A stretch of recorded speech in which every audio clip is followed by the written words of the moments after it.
소송? 너 지금 소송이라고 했냐? 너 아주 갈 때까지 가는구나. 내가 너를 잘못 키웠어. 너를 잘못 길들였단 생각밖에 안 든다. 그 입 놀린 죄로 너는 나랑 평생 못 볼 줄 알아라. 열심히 가르쳐놨더니 가르쳐놓은 머리로 네 엄마한테 반기를 드는 거냐? 네가 그러고도 사람이야? 아들은 말없이 가만히 있다가 전화를 끊었고 할머니는 생각할수록 아들의 행동이 너무나 기가 찼습니다. 결국 할머니는 아들의 연락처를 차단해버렸고 모든 소식을 끊었습니다. 시간이 지나면서 아들과 며느리의 사업은 점점 더 어려워졌다는 소식이 들려왔습니다. 이 소식은 할머니의 오빠로부터 전달받게 되었습니다. 아들이 자기 외삼촌에게 전화해서 상담했던 모양입니다. 상우 녀석 신혼집 팔고 처가로 들어갔다던데 아주 죽을 맛인가 봐. 지가 평생 데릴 사위 노릇이 뭔지 알기를 했겠어. 뭘 어쨌겠어. 뜨끈한 자기 엄마 등 뒤에서 편하게 공부만 하고 살다가 더 편하게 살려고 부잣집 처가에 들어가서 된통 깨지고 있나 봐. 지 입으로 법으로 고소하네 어쩌네. 주절거렸던 게 걸렸는지 감히 엄마 얘기는 입에도 못 꺼내더라. 못된 녀석 더 당해야 해. 그건 내 아들이라고 말하기도 창피해. 다시는 꼴도 보기 싫어. 너도 마음 단단히 먹어. 그래도 자식이라고. 나중에 마음 약해지지 말고. 할머니가 이렇게 아들과 단절하게 된 것은 단순히 아들이 자신에게 서운하게 만들어서 의사로 키워놨더니 할머니를 외면해서 돈을 뜯으려고 해서만이 아닙니다. 자식 하나 보고 열심히 살아왔고 아들에게만은 가난이 대물림 되지 않길 바라며 노력했고 그 과정까지 열심히 자랐습니다. 하지만 그 이후의 지원은 아들과 할머니의 사이를 더 갈라놓았습니다. 아들은 결혼 후 생긴 처가 쪽을 더 챙겼고 그쪽에서 받는 지원은 고마워하면서 할머니에게는 당연히 부모니까 더 줘야 한다며 아주 자연스럽게 지원을 요구했습니다. 할머니는 그걸 지금처럼 칼같이 잘라낼 명분이 있습니다. 아들 쪽에서 외려 본인이 법적으로 소송을 걸겠다. 엄마 때문에 다 망하게 생겼다는 망언을 했기 때문입니다. 의사로 만들어 놓은 아들이 장가갈 때 신혼집을 못 해줬다는 이유로 왜 아들에게 고소를 당해야 하는지 할머니는 알 수 없었습니다. 김행순 할머니는 71세로 남편과는 10년 전에 사별했습니다. 남편은 생전에 버스 기사로 일했고 아주 성실했지만 급여가 넉넉하지 않았고 가족을 부양하기에는 어려움이 많았습니다. 남편은 가족을 위해 최선을 다했지만 큰 병에 걸려 오랫동안 치료를 받았고 결국 사별하게 된 것입니다. 남편의 병원비와 치료비로 집안의 경제 상황은 점점 나빠졌고 할머니는 남편이 사망한 후 모든 생활비를 혼자 감당해야 했습니다. 남편이 남긴 돈도 거의 없었고 치료비로 이미 많은 빚이 쌓여 있었습니다. 친정에서는 할머니가 너무 고생을 하고 있으니 너무 힘쓰지 말라며 여러 가지 충고를 했습니다. 상우 아빠는 먼저 세상 떠나고 빚까지 남고 아무리 네가 아들을 늦은 나이에 얻었다지만 그렇게 오냐오냐 키우면 안 된다. 네 몸도 생각해야지. 의사까지 시키겠다고 그렇게 밤낮으로 고생하는 게 말이 돼? 나중에 그런 거 자식들이 다 알아줄 것 같지? 그렇지 않더라. 오빠, 내 인생은 내가 알아서 할게. 내가 자식이 오빠처럼 셋이 있는 것도 아니고 달랑 하나인데 어떻게든 못 키우겠어? 그리고 상우가 공부를 하고 싶다잖아. 못하는 것도 아니고 잘하고 그리고 의사 하고 싶다는데 어떡해. 할머니는 이렇게 말하면서 늙음하게 얻은 아들을 위해 정말 안 해본 일이 없었습니다. 앞서 말했듯 아들은 꽤나 큰 꿈을 갖고 있었고 다행히 실력도 따라주었기 때문입니다. 엄마, 나는 꼭 의사가 될 거야. 이미 나는 이쪽에 완전히 뜻을 굳혔어. 그래, 너는 다른 거 신경 쓰지 말고 공부만 해. 엄마가 그거 하나 못 해주겠냐? 이렇다 보니 가난한 형편에도 불구하고 공부도 잘하고 머리가 좋은 편인 아들을 의대에 보내기 위해 여러 직업을 병행했던 것입니다. 아들 상우가 어릴 때부터 다른 건 몰라도 공부에 대한 지원만은 아끼지 않았습니다. 이 부분에 대해서는 남편과도 뜻이 잘 맞았던 것입니다. 남편 역시 아들이 의사 되는 것을 간절히 보고 싶었지만 그럼에도 병에 걸려 먼저 눈을 감게 되었습니다. 그렇기에 아들이 잠든 후에도 할머니는 일을 멈추지 않았습니다. 새벽까지 건물 청소를 하고 낮에는 식당 일을 하면서도 힘들다는 내색 하나 하지 않았습니다. 그렇게 할머니는 오직 아들의 성공을 바라보며 묵묵히 버텨왔습니다. 그리고 그 결과 아들은 24살에 의대에 합격하게 되었습니다. 엄마. 나 합격했어요. 합격이래, 엄마. 나 진짜 해냈어. 이 소식에 할머니는 기쁨을 감추지 못했습니다. 우리 아들 해냈구나. 이제 내 앞길에 꽃길만 펼쳐지겠구나. 할머니는 눈물을 글썽이며 아들을 꼭 끌어안았습니다. 아들도 기쁨에 차서 말했습니다. 엄마, 내가 드디어 해냈어. 이제 엄마, 아버지 고생 안 시킬게. 내가 잘해서 엄마 모시고 살 거야. 아들이 의대생이 되었던 그때만 해도 남편의 몸 상태는 그럭저럭 나아지는 듯 했지만 얼마 안 되어 가족 곁을 떠났습니다. 큰 슬픔을 이겨내고 할머니와 아들은 힘을 합쳐 둘이서 잘 살아갈 수 있으리라 믿었습니다. 하지만 시간이 흘러 아들이 의사 자격을 취득하고 나서 상황은 생각만큼 나아지지 않았습니다. 아들은 30대 중반이 되었고 폐의닥터로 병원에서 일하며 하루하루를 버티고 있었습니다. 이후에 병원을 차릴 정도의 돈을 모으려면 시간이 오래 걸렸고 벌어들이는 수입도 그리 크지 않았습니다. 의료 장비나 진료실을 갖추려면 많은 자본이 필요했지만 아들은 초기 자금을 마련할 수 없었습니다. 엄마, 내가 의사라고 다 잘 되는 건 아니네. 돈을 벌려면 더 많은 경험이 필요하고 혼자 병원을 차리는 건 꿈 같은 얘기야. 아들은 피곤한 얼굴로 할머니에게 말했습니다. 할머니는 안타까운 마음에 본인도 씁쓸함을 느끼면서도 위로했습니다. 그래도 이제 시작이니까 천천히 준비하면 되지 않겠니? 엄마는 네가 무조건 잘 될 거라 믿는다. 그래, 천천히 해볼게. 근데 엄마, 아무래도 병원 문제는 좀 더 시간이 필요할 것 같아. 이때까지만 해도 아들은 할머니와의 관계가 나쁘지 않았고 서로 힘든 상황에서도 위로하며 지냈습니다. 하지만 아들의 재정적 어려움이 계속되면서 점차 상황은 복잡해져 갔습니다. 할머니는 그 당시 아들이 언젠가 개원을 하게 될 것을 생각하며 시간이 한참 걸려도 좋다, 형편껏 해야 하니까 이렇게 생각을 하고 있었습니다. 그런데 아들이 갑자기 결혼 이야기를 꺼냈을 때 다소 당황스러웠습니다. 아들은 이미 혼자 나가서 자취를 하고 있었지만 형편이 넉넉지 않았고 당연히 일에만 집중하길 바랬기 때문입니다. 물론 한창 결혼하는 주변의 청년들을 봤을 때 아들의 나이가 적다고는 볼 수 없었습니다. 그래도 폐의 닥터로 일하면서 차후에 개원도 해야 하니 결혼까지는 3, 4년 정도는 더 시간이 있길 바랐습니다. 그러나 아들은 아주 덤덤하게 결혼을 먼저 하고 싶다는 것입니다. 선배에게 아가씨 한 명을 소개받았는데 잠깐 만나다 보니 연애도 하게 되었고 결혼에 대한 얘기도 나왔어. 그래서 엄마한테 말하게 된 거야. 결혼? 지금 같은 때에? 너 지금 준비된 게 아무것도 없잖아. 저금도 부족하다고 했고 그건 나중에 온전히 개원하는 데 들어가야 할 텐데 게다가 어떤 아가씨인데? 일단은 연애 정도만 하는 게 좋지 않겠어? 할머니는 걱정스러워 물었지만 아들은 담담히 대답했습니다. 나도 그 부분은 생각해봤는데 주변 보니까 개원이나 결혼이나 순서가 그렇게 중요한 건 아닌 것 같아. 게다가 여자 쪽에서 결혼을 서두르고 있어. 왜? 여자 쪽에서 결혼 얘기를 먼저 꺼낸 거야, 그럼? 너에 대해서 얼마나 안다고? 그쪽에서 나를 마음에 들어 하신대. 사실 처가 쪽에서도 의사 사위를 원했던 것 같아. 우스갯소리로 우리 집엔 있을 게 다 있는데 의사 하나만 없다면서 의사 사위 욕심난다고 하더라고. 게다가 꽤 놀라운 이야기를 아들이 말했습니다. 처가에서 신혼집도 해주겠다고 했어. 병원은 못 해줘도 집은 마련해 주신대. 그러니 집에 대해선 걱정하지 말고 둘이 잘 살았으면 좋겠다고 하시더라고. 할머니는 잠시 말을 잇지 못했습니다. 집을 해준다고? 아들은 고개를 끄덕이며 말했습니다. 응, 서울에 있는 6억짜리 전세 아파트를 마련해 주신대. 할머니는 속으로 생각했습니다. 자신도 언젠가 아들이 결혼한다면 2억 정도는 도와줄 생각이 있었지만 처가에서 집을 전부 책임지겠다는 말에 마음이 복잡해진 것입니다. 그렇구나. 근데 이렇게 일방적으로 받기만 해도 되는 건지 모르겠네.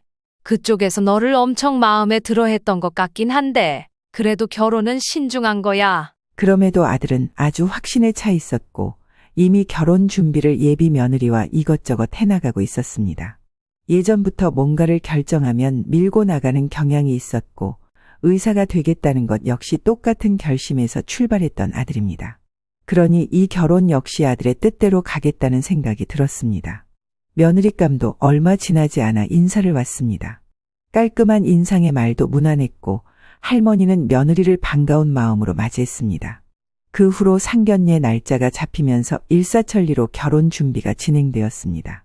며칠 후 상견례 자리에서 예비 사도는 웃으며 말했습니다. 병원 개원까지는 저희도 자세히 아는 바가 없고 아무래도 더 많은 자원이 필요하겠더라고요. 그래서 그쪽으로 도와드리긴 힘들지만 집은 걱정 마세요. 상우군과 우리 딸이 함께 살게 될 신혼집은 저희가 마련해 드리겠습니다. 서울에 있는 전세 아파트로 알아봐 두었어요. 할머니는 그 말을 듣고 안도의 숨을 내쉬었지만 마음 한편이 씁쓸했습니다. 아이고, 감사합니다. 제가 해줄 게 없어서 면목이 없습니다. 예비 사도는 손사래를 치며 말했습니다. 아닙니다. 사돈 어른. 저희가 이렇게 해드리는 게 당연한 겁니다. 우리 쪽이 상우군을 너무 마음에 들어해서 결정하게 된 걸요. 너무 마음 쓰지 마세요. 할머니는 고개를 끄덕이며 속으로 한숨을 내쉬었습니다. 자신이 해줄 수 있는 것이 없다는 사실에 마음이 무거웠습니다. 아들은 결혼 준비를 하며 경제적 부담이 컸지만 처가의 지원 덕분에 집 문제만큼은 해결되었습니다. 할머니는 그저 아들이 잘 자리 잡기를 바라며 묵묵히 지켜보았습니다. 상견례를 마친 뒤 할머니는 아들과 대화를 나누던 중 나름 신경이 쓰였던 것을 물었습니다. 근데 내 처가 쪽은 대체 어떤 사업을 하는 거니? 꽤 여유가 있다고 들었는데. 아들은 잠시 생각하다가 대답했습니다. 응, 아버님이 요식업하고 스포츠 관련 사업을 같이 하고 있어. 식당 체인도 몇 개 운영하고 있고 스포츠 센터도 운영 중이야. 사업이 꽤 커서 그런지 경제적으로 여유가 있더라고. 할머니는 그 말을 듣고 안도하며 말했습니다. 그래도 네가 경제적으로 안정된 집에 들어가는 것 같아 다행이다. 정말 이쪽에서는 아무것도 안 해도 되는 거니? 아들은 고개를 끄덕이며 말했습니다. 응, 집은 처가에서 해주니까 결혼 비용만 우리가 대면 좋겠다고 하셔서 그렇게 하는 게 좋을 것 같아. 할머니는 잠시 고민하다가 다시 물었습니다. 상견례 당시에는 딱히 그쪽에서 요구한 게 없었기 때문입니다. 그래? 그럼 이쪽에서 결혼 비용은 얼마로 알고 준비하면 되겠니? 한 1억 정도 될 것 같아. 예단, 예물, 결혼식장 예약까지 다 포함해서. 아들은 자연스럽게 대답했습니다. 할머니는 여전히 예비 사돈에게 신세를 지게 되어 마음이 불편했지만 그래도 1억 남짓되는 돈을 내고 결혼식 준비를 했습니다. 본래 아들 장가를 보내면서 못해도 2, 3억은 생각하고 있었지만 저쪽에서 거절하며 이렇게 금액을 제시했고 그 뜻에 따르기로 했던 것입니다. 그렇게 해서 아들은 무난히 결혼식을 올렸고 할머니는 그 모습을 보며 이제 모든 것이 편안하고 안정되게 흘러갈 것이라고 생각했습니다. 그 시작부터 모든 게 잘못 꿰어진 것이란 걸 전혀 상상하지 않았던 것입니다. 사실 할머니는 아들을 장가 보내고 나서 마음이 조금 아쉬웠습니다. 예상보다 자기 곁을 일찍 떠나간 아들이라 그런지 그리고 완연한 의사가 된 상태로 내보내지 않아서 그랬는지 할머니도 본인의 마음을 정확히 알 수는 없었습니다. 다만 아들을 예쁘게 봐주고 신혼집까지 마련해준 사돈이 고마워서 할머니는 음식을 해서 아들 집에 들렸습니다. 등갈비 김치찜 네가 너무 잘 먹었으니까 말이야. 너희 둘이랑 사돈댁도 맛있게 먹으면 좋겠어서 엄마가 좀 만들어 와봤다. 이처럼 할머니는 손수 만든 음식을 들고 아들 집을 방문했습니다. 사전에 미리 연락을 하고 갔고 도착하니 며느리가 할머니를 따뜻하게 맞이했습니다. 어머니, 자주 놀러 오세요. 저희도 분위기도 밝아지고 너무 좋네요. 등갈비는 저희 엄마 아빠께 전해드릴게요. 너무 좋아하실 것 같아요. 이렇게 며느리는 밝게 웃으며 할머니를 맞이했고 그 모습을 본 할머니는 마음이 뿌듯해졌습니다. 아들 내외와 좋은 관계를 유지하고 있다는 생각에 할머니는 기분이 좋았습니다. 그래서 이후에도 자주 집을 찾아가곤 했습니다. 며느리 역시 자주 오라고 권해주었으니까요. 그런데 그 말을 고지 들은 게 잘못이었는지 아니면 뭐가 잘못된 건지 할머니는 이후에 급변하는 상황에 쉽게 적응할 수가 없었습니다. 한 3주쯤 지나 할머니는 이때도 아들네 집을 방문해 음식을 내주었고 일하러 나간 아들이 없을 때 며느리와 둘이 이야기를 나누게 되었습니다. 보통의 시어머니들이 아들 자랑을 그렇게 입에 달고 산다지만 할머니는 며느리와 그만큼 친하지 않기 때문에 나름 조심했습니다. 그런데 며느리와도 개인적으로 몇 번 따로 보다 보니 편해졌고 그러다 보니 아들에 대한 자랑을 무심코 하게 되었습니다. 이런 좋은 집에 살면서 우리 아들도 참 행복하겠구나.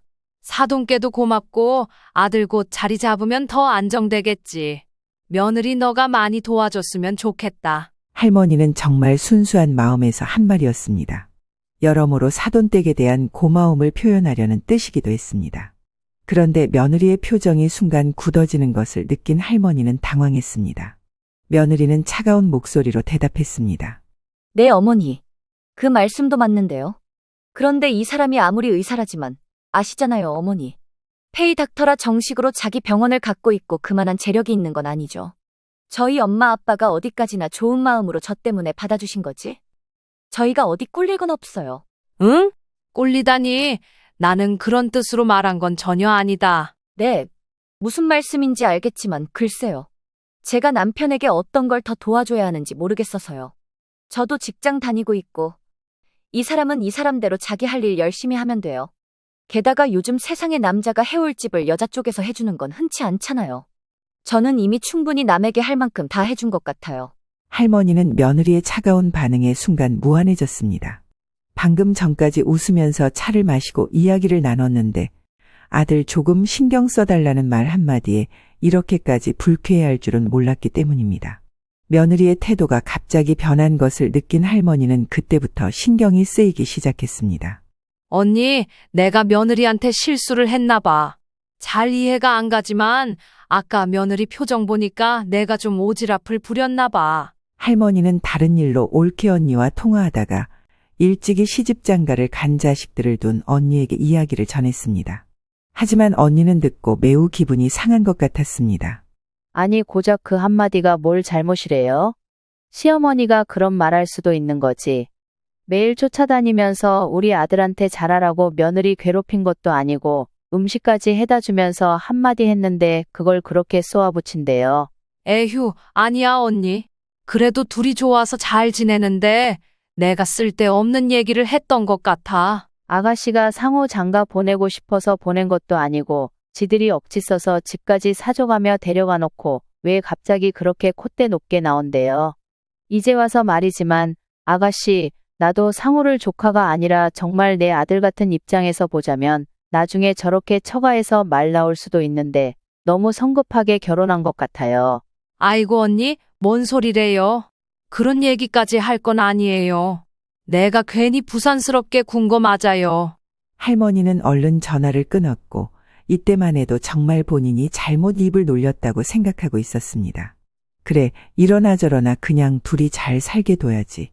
그나저나 처가의 고마운 마음을 전해야겠다. 할머니는 마음속으로 다짐했습니다. 그래서 얼마 후 처가의 감사의 뜻으로 백화점에서 고급 과일 세트를 사서 보냈습니다. 처가가 경제적으로 여유가 있다는 걸 알았지만 그래도 정성을 다해 선물을 고른 것이었습니다. 그런데 며칠 지나 며느리가 선물을 받았다는 소식이 왔는데 아주 형식적으로 문자를 보내왔습니다.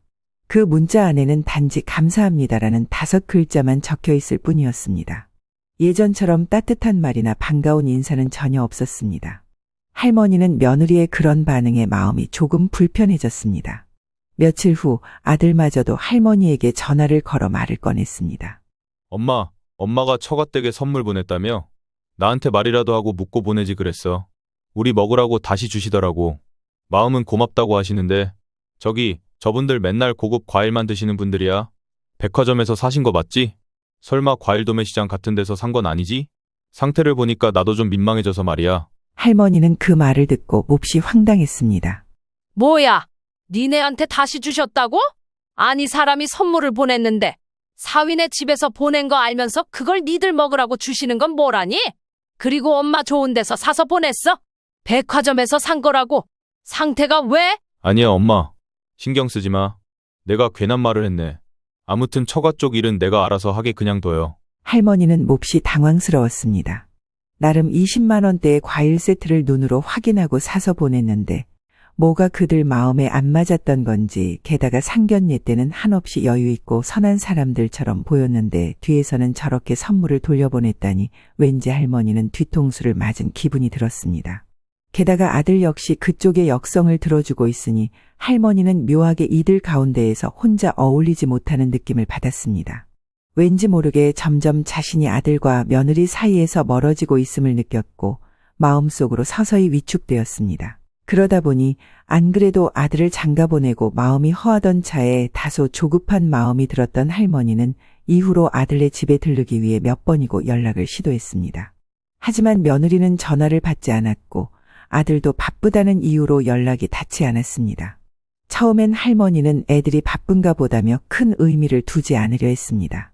그러나 시간이 지나도 연락이 닿지 않자 할머니는 점점 불안해졌습니다.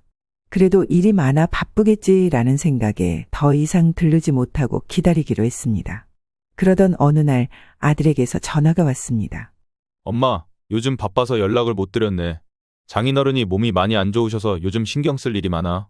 병원에도 자주 모셔가야 하고, 그리고 장인어른이 우리 집에도 자주 오실 것 같아. 한동안은 엄마가 오시면 서로 불편할 수도 있을 것 같아. 할머니는 그 말을 듣고 한편으로는 이해가 되면서도 다른 한편으로는 가슴이 썰렁하게 느껴졌습니다. 그래, 알겠다. 내가 괜히 불편하게 할까봐 걱정이구나. 그럼 엄마가 한동안 참을게. 할머니는 서운한 마음을 감추며 말했습니다. 내가 시간이 나면 먼저 엄마께 들를 테니까 너무 걱정하지 마셔. 나중에 다시 보자, 엄마. 아들은 짧게 말하고 전화를 끊었습니다. 할머니는 전화가 끊긴 후 한참 동안 아무 말도 하지 못했습니다. 그저 멍하니 핸드폰을 내려다보며 아들이 먼저 연락을 해오길 기다려야 한다는 사실이 서글프게 느껴졌습니다. 하지만 아들의 말을 최대한 이해하려 했습니다. 바깥 싸돈이 아프시다니 그쪽도 신경 쓸 일이 많겠지. 이렇게 생각하면서 마음을 다잡으려 했습니다. 그러나 얼마 후 할머니는 며느리의 톡사진을 우연히 보게 되었습니다. 평소 자주 확인할 일이 없었지만 며느리는 결혼 초에는 살갑게 인사도 하고 톡도 보내오더니 저번에 말 한마디 잘못했다고 그 이후로 전혀 연락을 안 하고 있었습니다. 무심결에 톡 사진을 이래저래 내려보던 할머니는 사진을 넘기다가 잠깐 숨을 멈췄습니다. 뭔가 뒤통수가 쎄한 이상한 느낌의 어떤 이미지가 스쳐갔기 때문입니다. 그건 며느리의 톡 사진이었고 새로 올라온 사진 속에는 다소 할머니에게 아주 낯선 풍경들이 담겨 있었습니다. 그 안에는 활짝 웃고 있는 아들과 며느리 그리고 사돈 부부까지 넷이서 아주 즐겁게 웃으며 골프장에 서 있었습니다. 아프다던 바깥사돈의 모습이 있었고 아파서 움직이지 못한다기엔 무척 건강해 보이는 모습이 눈에 띄었던 것입니다.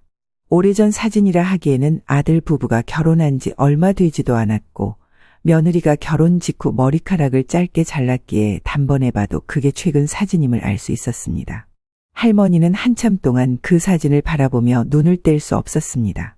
그러면서 아주 천천히 아들이 했던 말이 거짓이라는 것을 깨닫게 되었습니다. 장인어른이 아프다더니 그냥 내가 오는 게 싫었던 건가? 못 오게 하려고 그런 핑계를 댔던 거야? 참나, 이게 무슨 일이람? 할머니는 깊은 배신감을 느꼈고 마음 한쪽이 못 견디게 시려왔습니다. 얼마 지나지 않아 할머니는 아들에게 다시 전화를 걸었습니다.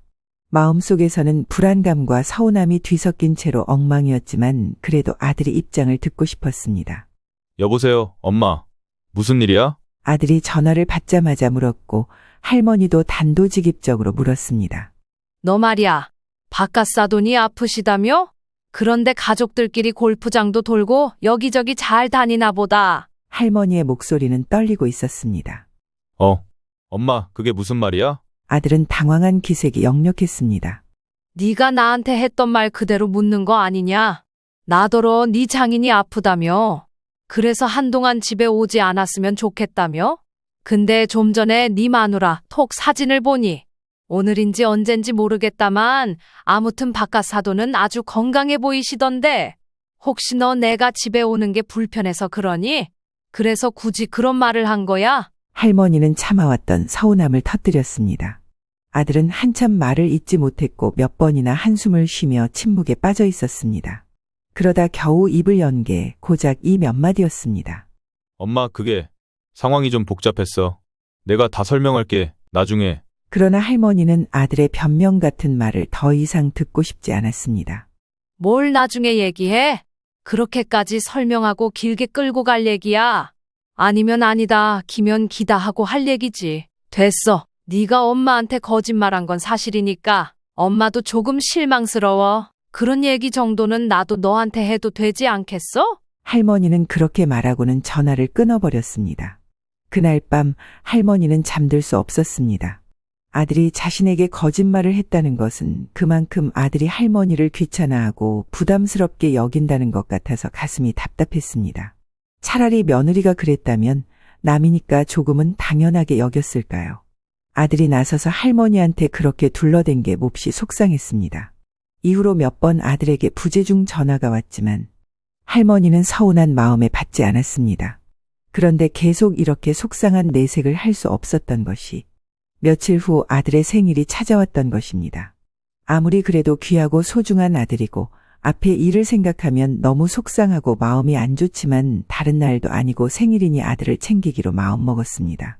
그래, 그동안 속상했어도 어찌됐건 이 녀석 생일이니까 밥은 먹게 해줘야지. 그래도 미리 연락은 해봐야겠다. 할머니는 썩 내키지 않았지만 이것 때문에 아들에게 연락을 했고 아들은 할머니와의 관계를 회복하고 싶었던 건지 무척 반가워했습니다. 아, 엄마 그래. 나야 엄마 밥 먹고 싶지. 엄마 등갈비랑 간장게장 다 먹고 싶어. 할머니는 이 말에 조금은 측은함이 생겼고 따로 약속을 잡아볼까 했지만 새삼 며느리와 같이 식사하는 것이 조금 불편하게 느껴졌습니다. 일단은 엄마가 음식 가져다 줄게. 잠깐 얼굴이나 보자. 너들 맛있게 먹으라고 금방 갖다 주고 갈 테니까 그리 알아. 안 그래도 오는 게 불편하다는 기색을 느꼈으니 할머니는 그와 같은 상처를 또 반복하고 싶진 않았습니다. 그래서 음식만 갖다 주고 말 생각으로 평소처럼 아들을 위해 한가득 음식을 만들어 신혼집을 찾기로 했습니다. 앞서 아들이 말했던 메뉴들을 정성껏 조리했고 당일날 직접 방문했던 것입니다. 그런데 막상 신혼집에 도착했을 때 할머니는 이미 처가 식구들이 아들을 위한 생일 파티를 벌이고 있다는 사실을 알게 되었습니다. 크게 들려오는 웃음소리며 분주하게 움직이는 소리를 들어보니 누가 봐도 처가 쪽 식구들과 시간을 보내고 있다는 게 분명했습니다. 할머니는 뭔가 초대받지 않은 곳에 불쑥 찾아온 것 같은 느낌이 들며 머쓱한 기분에 배를 눌렀습니다. 분명 가기 전에 할머니가 들린다고 말을 했는데 타이밍을 잘못 선택한 건가 조금 당황스러운 마음이기도 했습니다. 곧장 며느리가 문을 열며 웃으면서 맞이해 주었는데 인사는 아주 짧았고 형식적이었습니다. 네, 어머니, 오셨어요? 이렇게 며느리는 말했지만 현관문만 열어주었을 뿐 할머니에게 전혀 신경을 쓰지 않고 다시 안쪽으로 들어가 버렸습니다. 안쪽 주방에는 사돈 부부가 같이 있는 듯 느껴졌는데 아들과 며느리는 따로 할머니가 온다는 소개도 안 했는지 그들은 할머니의 방문을 모르는 듯 했습니다. 그런데 아들이 현관 쪽으로 나왔고 할머니는 안쪽에 들어가 보지도 못한 채 서서 인사를 하게 되었습니다. 할머니는 애써 웃으며 아들에게 다가가 음식들을 건넸습니다. 생일 축하한다. 음식만 주고 갈게. 할머니는 짧게 말했습니다. 하지만 아들은 신경이 딴 데 가 있는 듯 그다지 고마워 보이지 않았습니다. 아, 고마워 엄마. 음식 많이 해주셨네. 잘 먹을게 엄마.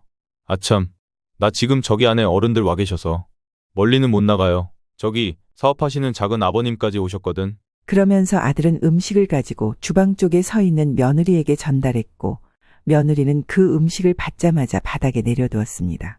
할머니는 영 내키지 않는 표정으로 돌아서려는데 그런 할머니를 아무도 배웅해 주지 않았습니다.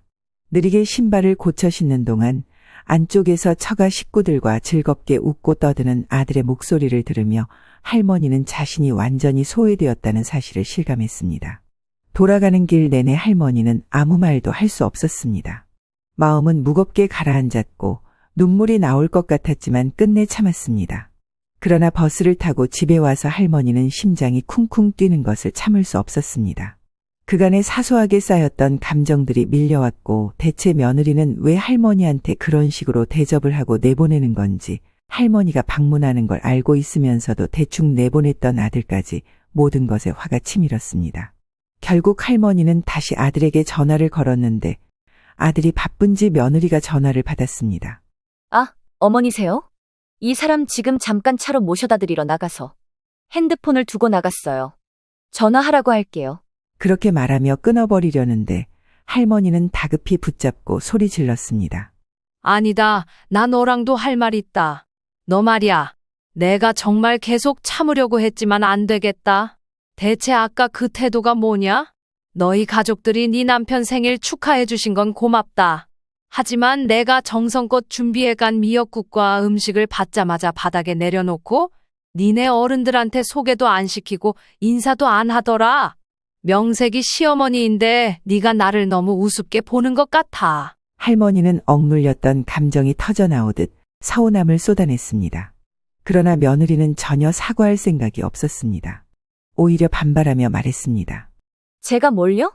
저는 어머니 오셨으니까 인사드렸고 음식 주시기에 받았어요. 아시다시피 안쪽에 저희 식구들도 있었고 다들 이 사람 생일 축하한다고 와서 바빴다고요. 제가 뭘 어떻게 더 했어야 하는데요? 며느리는 할머니의 말을 듣자마자 화를 내며 대답했습니다. 할머니는 순간 멈칫했지만 더 말을 이어가려는데 며느리는 더 이상 대화할 생각이 없다는 듯이 전화를 아들에게 넘겨버렸습니다. 아들이 전화를 받자마자 말했습니다. 엄마, 무슨 일이야? 왜 이래? 아니, 나 지금 네 마누라한테도 말했다만 오늘 이게 대체 뭐냔 말이야. 내가 간다고 말했고 너라도 알고 있었으면 제대로 인사를 해야 했던 거 아니냐고. 다른 날도 아니고 생일이라 나도 안 내키는데 아픈 몸으로 힘들게 음식해서 갔어. 근데 받아서 바닥에 내려놓질 않나? 너나 네 마누라나 인사를 제대로 하길 하나? 그런데 할머니가 그 서름을 제대로 토해내기도 전에 아들은 서둘러 마무리를 했습니다. 엄마 미안. 근데 지금 아직 우리 처가 어른들 계셔서 나중에 전화할게. 기분 풀어. 끊을게. 아들은 서둘러 말하며 더 이상의 대화는 원하지 않는 듯 전화를 빨리 끊었습니다. 할머니는 그 말을 듣고 아무 말도 할 수 없었습니다. 아들의 말투에는 자신을 이해해주지 않는 차가움이 배어 있었습니다. 전화를 끊고 나서도 며칠 동안 아들과 며느리에게서 연락이 없었습니다. 3일이 지나도 아무런 소식이 없자 할머니는 점점 더 서글픈 마음이 들었습니다. 그날의 상처는 시간이 지나도 아물지 않았습니다. 그리고 비참한 기분이 가라앉을 틈도 없이 며칠 뒤 할머니의 생일이 다가왔습니다. 하지만 이번에도 아들은 아무런 계획도 없어 보였습니다. 생신날 아침이 되었지만 아들에게서 연락은 없었습니다. 결국 그날 아들은 늦은 저녁 급하게 용돈 10만 원을 은행 계좌에 입금했고 문자를 보내왔습니다. 엄마 생신 축하해. 바빠서 들려보지도 못했네. 조만간 갈게요. 마치 이 앞전의 일은 중요하게 생각지도 않는 듯 아무 일도 없던 것처럼 저렇게 보내놓았습니다. 심지어 결혼 후 첫 시어머니의 생일인데 며느리로부터는 그 어떤 말도 없었습니다. 며느리의 생일은 2달 후라고 들었지만 할머니는 이제 이런 게 무슨 의미가 있겠나 싶었습니다. 아들을 장가 보낸 지 얼마 안 되어 그냥 완전히 아들을 잃은 것 같은 느낌이 들었습니다. 할머니는 이런 돈은 받기 싫다는 마음에 구태여 그 돈을 다시 돌려보냈습니다. 그리고 그 후에도 아들로부터는 부재중 전화만 한 통 왔을 뿐 그 어떤 연락도 오지 않았습니다. 할머니는 이후로 깊은 생각에 잠겼습니다. 우울감이 심해지면서 그간 다니던 건물 청소 일을 잠깐 쉬게 되었고 집에만 머무르게 되었습니다. 왠지 걱정할까 싶어 친정 식구들에게 말하지도 않았습니다. 며느리와의 갈등 그리고 아들의 무관심 속에서 할머니는 더 이상 아들과 가까이 살고 싶지 않았습니다. 할머니는 이 부근을 떠나기로 결심했습니다. 며칠 후 할머니는 집을 부동산에 내놓았습니다. 더 이상 아들과의 관계에서 희망을 찾을 수 없었고 이제는 그저 평온한 삶을 살아가고 싶었습니다. 최대한 빨리 이사를 갔으면 해서 집 보러 오는 사람이 있으면 제가 다 맞춰준다고 했다고 전해주세요. 그리고 할머니는 친정 식구들 근처로 가려고 차차 짐을 꾸렸습니다. 오빠와 올케 언니 모두 놀라는 눈치였습니다. 아가씨 왜요?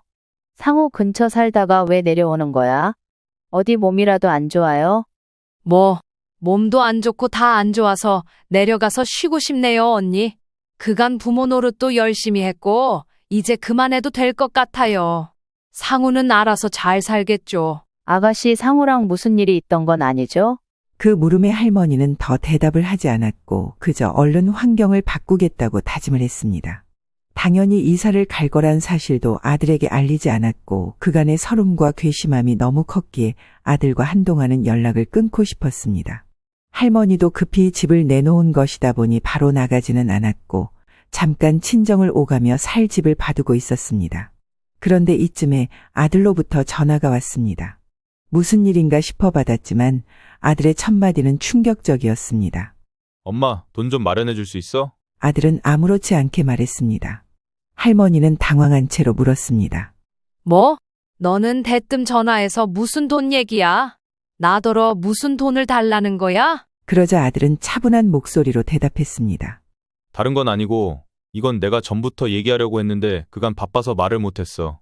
사실 원래 엄마가 해줬어야 하는 돈이긴 해. 아내한테도 당연히 엄마가 해줄 거라고 말해놨고 엄마가 좀 맞춰줬으면 좋겠어. 할머니는 순간 기가 막혔습니다.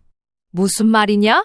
내가 무슨 돈을 해줬어야 했다는 건데? 아들은 아무렇지도 않게 계속 설명했습니다. 사실 요 근래 처가 쪽에서 투자한 사업이 잘 안 돼서 상황이 되게 안 좋아. 지금 신혼집에 들어간 돈 일부를 돌려달란 말까지 나오고 있어서 나 지금 되게 불편해. 아니면 신혼집을 처분하고 다시 합쳐서 살아야 할 판이야. 얘 좀 봐. 그래서 나더러 어쩌라는 말이야? 엄마, 원래 나 장가 가면서 집을 마련했어야 했잖아? 그때 엄마가 한 3억 정도 생각한다고 하지 않았나? 근데 우리 처가에서 괜찮다고 집 해준다고 했고 결혼 비용 1억만 받고 끝냈잖아. 그니까 그 돈 지금 주면 안 돼? 그 말에 할머니는 참을 수 없는 분노가 치밀어 올랐습니다. 뭐? 아니, 그걸 왜 그렇게 당연히 요구하는데? 애초에 결혼도 그쪽에서 하자고 한 거고. 나는 나중에 네가 장가 갈 때 대비해서 그 정도 해줄 생각이었고 그 타이밍에 해줄 수는 없었어. 지금도 그 정도 돈은 없어. 대출을 받던지 가족들끼리 뭘 끌어와서 해줄 수나 있는 거지. 그리고 네가 결혼 비용 1억이면 된다고 했잖아. 그걸 왜 엄마가 책임져야 하냐? 아니 엄마, 왜 자꾸 같은 말을 반복하게 하냐고. 상황이 지금 좀 안 좋다니까? 나 지금 살고 있는 집도 빼야 될 수도 있어. 여기 지금 병원이랑 가깝고 다 딱인데 이렇게 되면 나 진짜 골치 아파. 이쪽 처가 어른도 힘있고 능력 있는 분들 계셔서 나중에 나 개원할 때 잘 보이고 싶다고. 우리 집에서도 이 정도는 했다고 말은 해야 될 거 아냐? 아니, 그걸 왜 내가 다 부담해야 되냐고. 말 맞다나 나는 너 장가 보내고 아무것도 얻은 게 없어. 정말 날 것 그대로 얘기해볼까? 너는 그 좋은 신혼집 들어가서 산다지만 엄마는 뭐니? 결혼 비용처럼 남는 거 없는 거 다 대주고 니들은 집이라는 형체라도 남았지. 나는 아무것도 없다고. 집 해준다고 생색내니 엄마는 아무 말도 못하고 예단이고 뭐고 아무것도 없었잖아. 왜 나는 당연히 줘야 하냐고? 아들은 짜증 섞인 목소리로 대꾸했습니다. 아이 엄마, 이제 와서 예단을 따지는 거야? 내가 지금 몇 번을 말해? 나 장가 보낼 때 엄마가 당연히 줬어야 하는 돈이라니까? 그걸 여지껏 안 주고 우리 처가에 기대어서 그냥 지나갔잖아. 근데 그걸 지금 좀 달라는 거야. 이게 그렇게 이해가 안 돼? 할머니는 더 이상 참을 수 없었습니다. 그동안 쌓였던 서운함과 배신감이 폭발했습니다. 이 자식아, 너 말 잘했다. 당연히 줬어야 하는 돈이라고? 내가 왜 그 돈을 당연히 줘야 하냐? 너 낳고서 공부시켜 의대 보내고 할 때까지 내가 해준 지원들은 다 당연히 받아 처먹어야 하는 거였어. 그리고 네가 나이가 30이 넘어서 장가 간다는데 그 신혼집 파는 돈 3억도 내가 당연히 줘야 하는 거고? 아 엄마, 왜 이래 진짜? 왜 이렇게 얘기를 질질 끌어? 너랑 내가 당연히 주고받는 사이가 될 만한 게 있냐? 부모 자식이라고 핏줄만 이어져 있으면 네 놈은 당연히 그렇게 청구서를 내밀어도 되는 거야. 부모 자식 간에 서로 생일도 우습게 여기고 들여다보지도 않고 받을 것만 머리 굴려서 달라고 하는 게 정상이야. 막말로 내가 너 공부시켜놓은 돈 내놓으라고 하면 줄 거냐? 아들은 할머니의 말을 듣고도 아무런 반성의 기미를 보이지 않았습니다. 오히려 짜증이 더해졌습니다. 아 엄마, 뭐 때문에 그래? 아 얼마 전 생일? 아니면 엄마 생신? 진짜 엄마나 내 입장 좀 생각해봐. 그날 엄마가 서운하다고 난리치는 바람에 나는 와이프한테 얼마나 눈치를 봤는지 알아? 하여간 더 긴 말할 것 없어. 엄마, 얼른 그 돈 나한테 보내줘. 아무래도 급하게 말한 감이 있으니까 당장 오늘 달라는 건 아니야. 이번 주 내로 주면 돼. 너 제정신이냐? 나는 그 돈 못 준다. 있지도 않고 있어도 못 줘. 네가 살고 싶은 대로 계획해서 멋대로 들어가 놓고 나한테 손 내미는 짓거리는 이제 그만해. 아니, 네가 그렇게 살던 말던 나는 관심 없다. 대신 나랑 엮지는 마. 그 잘난 네 처가집에 더 사정해서 붙어있던지 아니면 쫓겨나던지 맘대로 해. 그날 이후로 할머니는 아들과의 관계에서 완전히 마음을 정리했습니다. 더 이상 아들에게 아무런 기대도 서운함도 남지 않았습니다. 그간은 조금이라도 야속하고 서러운 마음이 있었지만 이날 당당하게 돈을 요구하던 아들의 모습에 뭔가가 잘못되었음을 느꼈습니다. 집을 정리하고 지방에 있는 친정 식구집 근처로 가면서 어느 정도 여분의 돈이 생기기는 했습니다. 할머니는 그 돈을 그대로 은행에 저금해 두려다가 행여나 본인이 또 마음이 약해져서 주게 될까봐 마음이 혼란해졌습니다. 결국 그 재산들을 어느 정도 정리한 후 기부하기로 했습니다. 기부한 곳은 할머니가 평소 청소를 다니며 일했던 건물에 있는 작은 요양시설이었습니다. 할머니에게 생긴 여윳돈 2억 중 1억을 그쪽에 기부하게 되었습니다. 평소 드나들며 원장과도 안면이 있었고 여러모로 이쪽에 쓰는 게 맞을 거란 생각이 들었습니다. 그렇게 모든 걸 정리하고 내려간 할머니가 새 집에서 짐을 정리하기도 전에 아들로부터 전화가 걸려왔습니다. 그리고 그 내용은 기도 차지 않는 아주 한심한 내용이었습니다. 엄마, 나 진짜 안 되겠어. 나 지금 상황 아주 심각해. 아니, 나는 그 돈만 믿고 있었는데 지금 외삼촌한테 전화가 걸려왔는데 엄마 하도 연락이 안 되어서 물어보니까 뭐라고. 엄마 이사를 갔어? 삼촌들 있는 쪽으로 내려갔다며? 그것도 너한테 허락을 받고 움직여야 되냐? 네가 뭔 상관이야? 그런데 아들은 괘씸하게도 정말 눈에 뵈는 게 없었던 모양입니다. 여기서 나오면 안 될 단어인 법적 소송을 언급했습니다. 엄마, 이거 소송이라도 해야겠어? 내가 받지 못하면 법적으로라도 받아야 할 것 같아. 당연히 줘야 할 돈이잖아. 나 지금 완전 진퇴양난이야. 병원에서도 일 집중이 하나도 안 되고 신혼집도 내놓으라 마라 처가에서 얘기 나오고 있고 집 분위기도 최악이야. 하지만 할머니는 흔들리지 않았습니다. 소송? 너 아주 갈 때까지 가는구나. 내가 너를 잘못 키웠어. 너를 잘못 길들였단 생각밖에 안 든다. 그 입 놀린 죄로 너는 나랑 평생 못 볼 줄 알아라. 열심히 가르쳐놨더니 가르쳐놓은 머리로 네 엄마한테 반기를 드는 거냐? 네가 그러고도 사람이야? 아들은 이때 말없이 가만히 있다가 전화를 끊었고 할머니는 생각할수록 아들의 행동이 너무나 기가 찼습니다. 결국 할머니는 아들의 연락처를 차단해버렸고 모든 소식을 끊었습니다. 시간이 지나면서 아들과 며느리의 사업은 점점 더 어려워졌다는 소식이 들려왔습니다. 이 소식은 할머니의 오빠로부터 전달받게 되었습니다. 아들이 자기 외삼촌에게 전화해서 상담했던 모양입니다. 상우 녀석 신혼집 팔고 처가로 들어갔다던데 아주 죽을 맛인가 봐. 지가 평생 데릴 사위 노릇이 뭔지 알기를 했겠어. 뭘 어쨌겠어. 뜨끈한 자기 엄마 등 뒤에서 편하게 공부만 하고 살다가 더 편하게 살려고 부잣집 처가에 들어가서 된통 깨지고 있나 봐. 지 입으로 법으로 고소하네 어쩌네. 주절거렸던 게 걸렸는지 감히 엄마 얘기는 입에도 못 꺼내더라. 못된 녀석 더 당해야 해. 그건 내 아들이라고 말하기도 창피해. 다시는 꼴도 보기 싫어. 너도 마음 단단히 먹어. 그래도 자식이라고. 나중에 마음 약해지지 말고. 아니야, 오빠.